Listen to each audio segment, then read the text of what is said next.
got a lot of positive feedback on the bottom pattern analysis that I did of Nasdaq and Dow Jones. I'll link it here. And several of you asked if I could do it for S&P 500 as well. Yes, I can. Here it is. But first, how do you actually buy the bottom of a stock or a stock market? I'd say that there are three main approaches. The first one everyone knows. Buy when there's blood in the streets, even if the blood is your own. While this was never confirmed to ever being said by Baron Rothschild, he did get rich buying the panic after the Battle of Waterloo against Napoleon. So who knows, maybe he said it. He sure acted on it. So this is still the most common and maybe most obvious approach. You just buy when it feels like it's the bottom. The challenge with that approach is that when it actually is the lowest point, it's not when it feels like it's the bottom. It is the bottom because most people are selling and the least people are buying. And all those people aren't selling because they think it's the low point. They are selling because they think it's about to get far worse and drop far lower. It is the bottom not when it feels like it's turning around, but when it feels like the economy might actually go under and we might actually die. A lot of people talk about that they will follow this plan. They talk about it for years, but when it actually happens, they won't pull the trigger and buy. In fact, to do this better than all other traders, consistently, not just one lucky time, you almost need to have some sort of unique information that lets you see the situation in a different light than almost everyone else. In a company, it can be insider information. As a tech expert, you might know that a seemingly doomed emerging technology actually has a future after all. And when this situation we are in now started, there was a lot of talk of senators in the US who traded the market after an internal security briefing. Those are examples when you may pull off a strategy like that consistently. But what we are experiencing now is quite transparently reported. I think this approach is quite hard to do in this situation. I will not follow this approach this time. Number 2. Buy support and set stop loss. Let's look at the chart. You could say that the bottom we hit here on 23rd of March, that actually hit the support line. This one over here. So we could abort this support line and set the stop loss right below. So if we ever reach below it, the stop loss will hit and we will limit our losses. That is a fine strategy.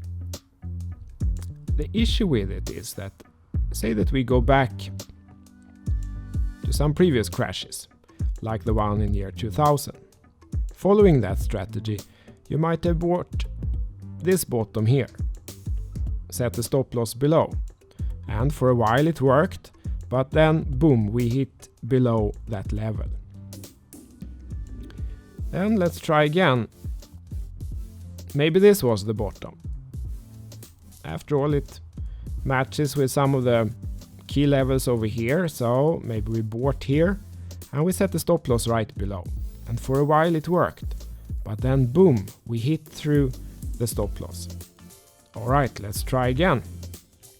This level for sure, that must have been the bottom. Look here, it aligns with this bottom here, this whole chart construction here. So we buy that support, or maybe we didn't buy exactly at the bottom, we bought maybe here, and we set the stop loss below. Then for a while it worked, but boom, we hit the stop loss again. And for a fourth time, maybe this level down here, look here, it aligns with that top. Maybe we placed buy orders here, and for a while it worked, but then boom, we fell below the lowest point once again. Maybe we got stopped out again. Then when the actual bottom hit, maybe we wouldn't have repeated this strategy for a fifth time, because we're too depressed, we have been wrong so many times, so then when it actually would have worked, we would have been out of the market. Nevertheless, buying a support with a stop loss below is a far better strategy than buying without stop loss, because at least you will limit your losses. Still, I will not follow this approach. Okay, so what's the third method of buying the bottom of a stock market? Don't. I don't credit myself with any psychic ability to predict the future. Instead, I wait until there is confirmation in the chart of a bottom pattern and the trend has turned up. So instead of trying to hit the bottom, I try to trade the middle of the trend, because once a trend is established, it often continues.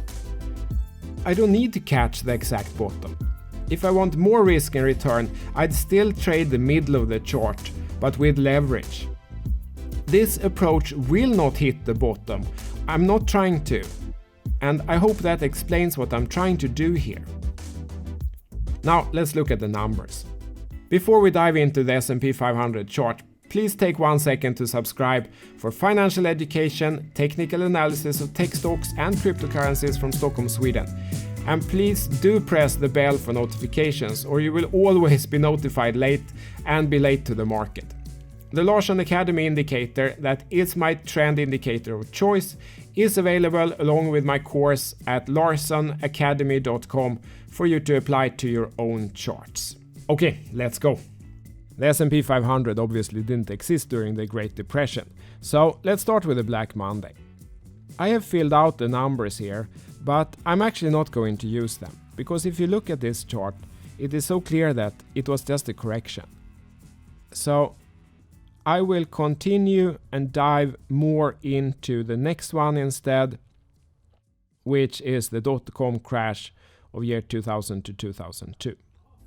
So if you look here, from the actual top until the actual bottom, we see that it's 133 bars on the weekly chart, meaning 133 weeks, and a decline of roughly 50%.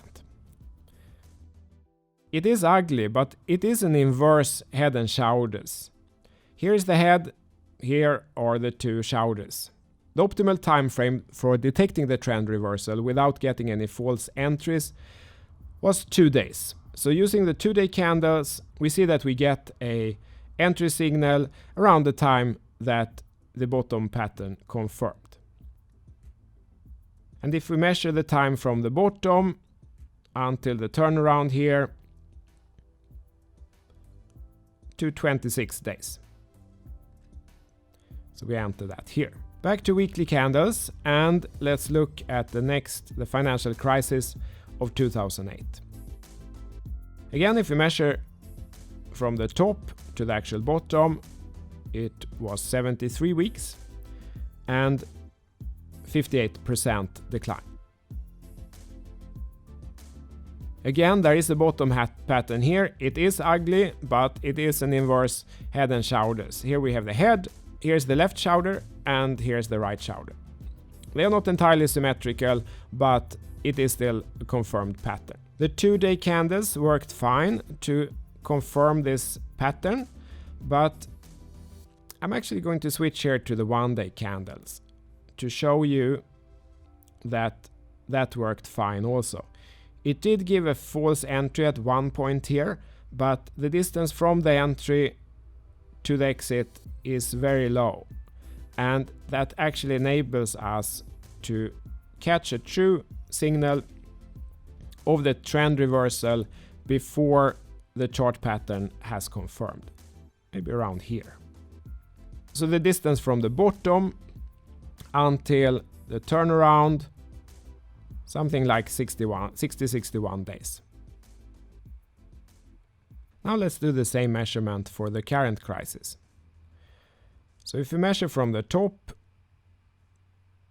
to the bottom, the lowest point hit so far, we get minus 35% decline over 5 weeks.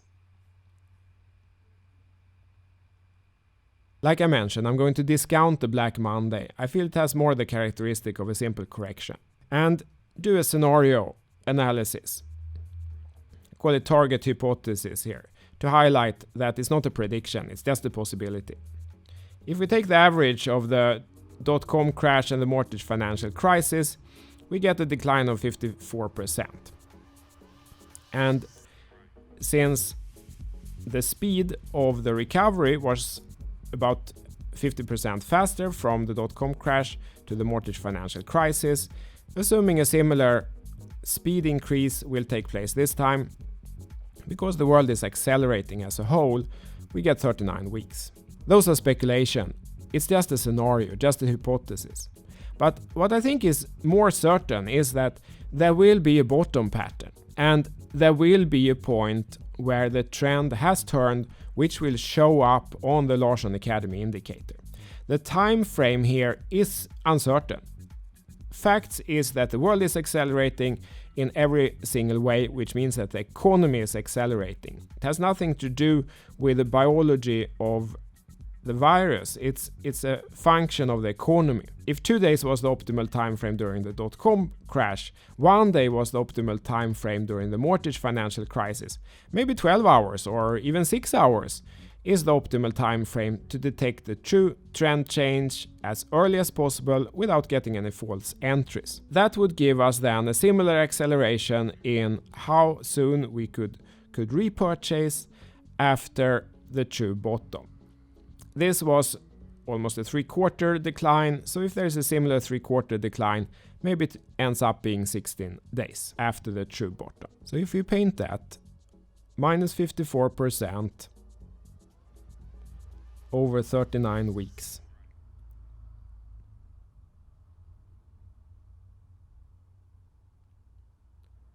We end up here in November.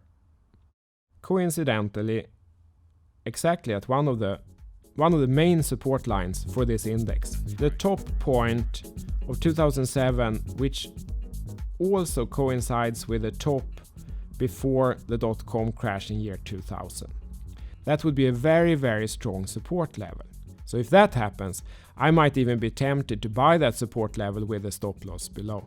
But overall, I will expect to see something similar. A bottom pattern, a trend reversal, that's when I will enter. Bottom pattern, trend reversal.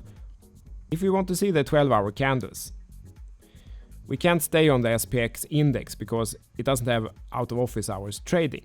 But if we switch to the mini futures, we can. And we can see here that there is no turnaround yet on the 12-hour candles. There's no turnaround on the 6-hour candles. There's no turnaround on the 4-hour candles. Only on the 2-hour candles there has been a turnaround already. And I think that is potentially too optimistic. I will stick to the 12 or possibly 6-hour candles to identify true trend reversal. Okay, I hope you found this useful. I can recommend my other videos. Please subscribe, turn on the bell. Stay safe. Larsson out. Hej då!